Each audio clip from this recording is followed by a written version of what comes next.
Okay guys, Brandon Settlemyre here, Settlemyre Nursery. We are going to plant in the fall, the best time of the year, Emerald Green Arborvitae. This is a thuja species. 3-gallon pot. We're on a slope, so this may be a little bit more challenging for some folks. We'll start by getting this out of the pot, flip it over. Make sure you dump any of that good material on your dump site. And I want to look at the root system before I actually dig, so I can determine how deep I need to dig. A lot of folks dig entirely too deep. So I'm going to scratch the top of the root ball here to find the trunk flare. Some trees, plants, and other materials will sink in that soil substrate. So we found the top of the trunk flare right here at these main primary roots. So that'll give me an idea that I'm going to be digging the hole about 8 to 10 inches. 2 to 3 times the width is ideal. So let's go ahead and dig our hole. Try to use some of that good material there. And since we're on a slope, a lot of my excavated soil is going to go on the lower side. I'll show you that in just a second. This is one of the hardest part for folks, is getting that big wide hole. Everybody shortcuts and digs a hole just enough to squeeze that root ball in the ground. Right. So, no shortcuts. And we're working on an area of our property that's had mulch and leaves for many, many years. This soil is going to look a lot richer than a lot of folks that may live in housing developments or areas that the topsoil is gone and they're working in red clay. That's some beautiful soil. You see how I'm taking some of that excavated soil to the lower side here. That's actually going to create a water retention bowl or berm when we're done. Catch that natural rainfall, as well as when we hand water during dry conditions.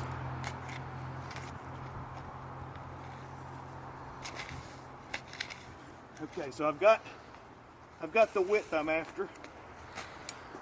Minimum twice the width, 3 times if you can. Now let's just see how our depth is.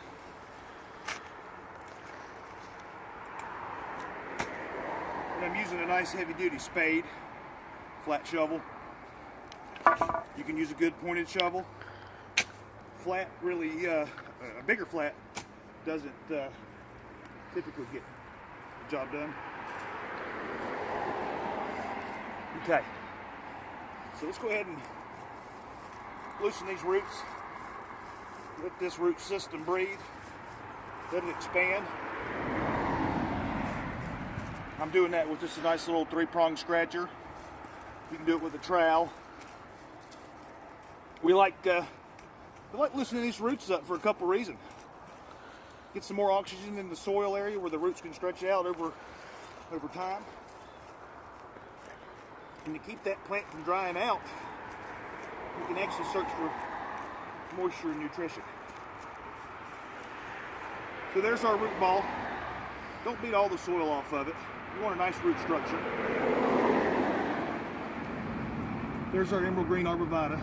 We rooted these this time in 2014, November actually. So this plant is 3 years old this month. And we started it from a cutting smaller than what I'm holding. So that was done with stem propagation. All right, so I'm a little low because you don't want to just bury your tree. So I am going to bring in a little bit of this extra looser material. I'm going to work the sides of my hole. In case you have compacted clay, you may have to work it with your pointed shovel. You want those roots to break into that outer diameter when they mature. Using some of this good loose mix. So we are elevated the point where I feel good about the trunk flare being above the ground. Now I do have really good rich soil, but I always like to amend it with my planting mix that we grow with. That's going to give you more nutrition, more airflow. So that may just fall over, but let's get some good soil in the ground. This is Daddy Pete's planting mix. We've been using it for well over 20 years. Really, really excellent stuff. So I'm going to make sure my height is still good. And then we'll just use it to kind of stabilize. We'll get one more scoop. It's got some good pine bark vines in there. Some cow manure, some beneficiaries.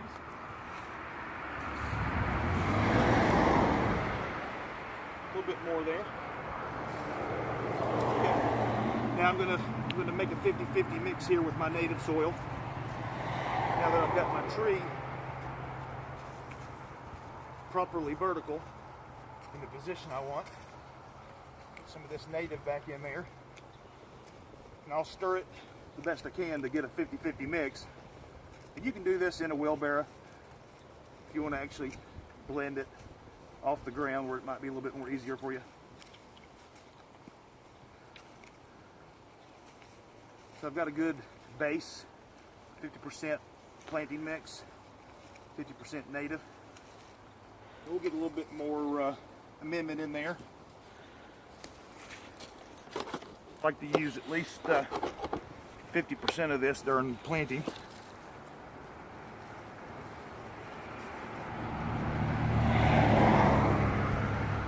Especially with clay. Yeah, clay is really going to need probably an 80-20, 70-30 mix at the minimum.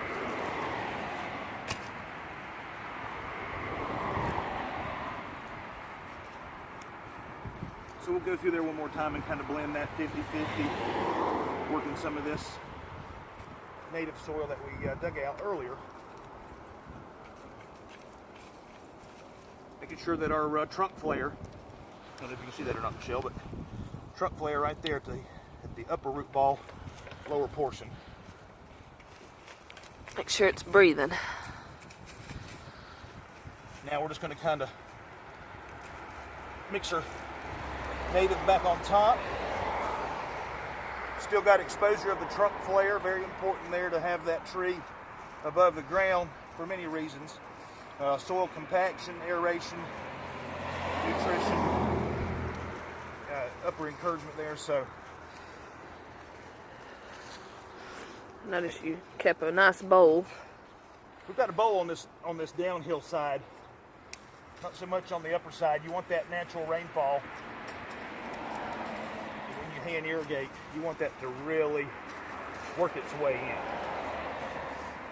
in. Some instances we'll tamp it in, we'll spade it in, whatever term you want to use there.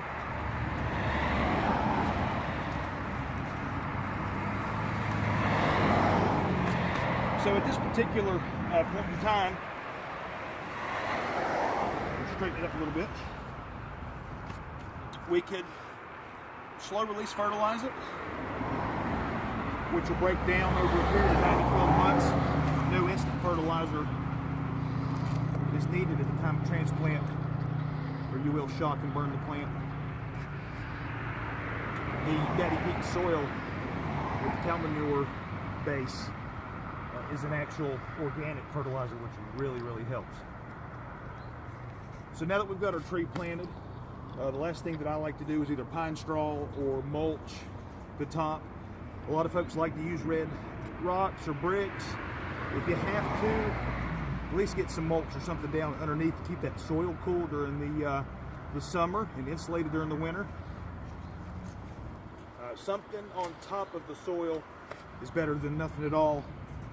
Weed germination prevention, reduction in disease, a lot of beneficial areas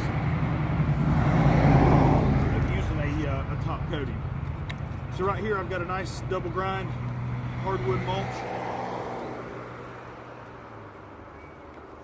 It's going to allow the soil to stay cool in the summer, like I said. Insulate the plant in the winter.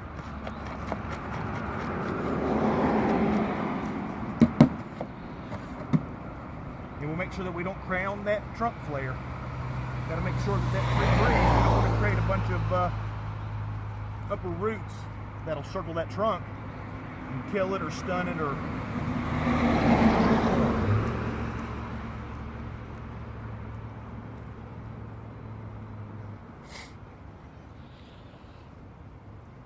And I guess you can tell by the apparel, it's fall, it's Veterans Day or Veterans Day weekend. And that's going to be your best time to plant most of your shrubbery. And we're here all winter, so we'll be glad to help you. So here's our emerald green, planted, amended,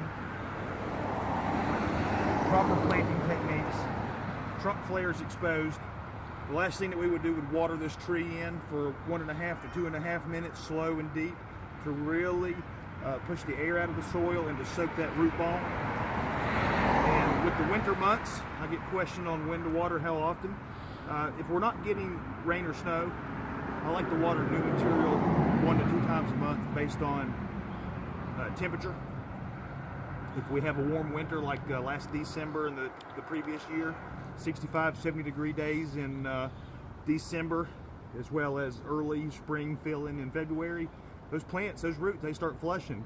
And stuff will dry out in the winter just like it will in the heat of July. So make sure your plant material has the appropriate moisture. You can always pull the mulch back, scratch down into the top of the soil. You know, if you're dusty dry, it needs water. If it's moist, check it in a few days. If it's soupy wet, stay away. That's the tips and tricks here at Settlemyre Nursery. Thank you.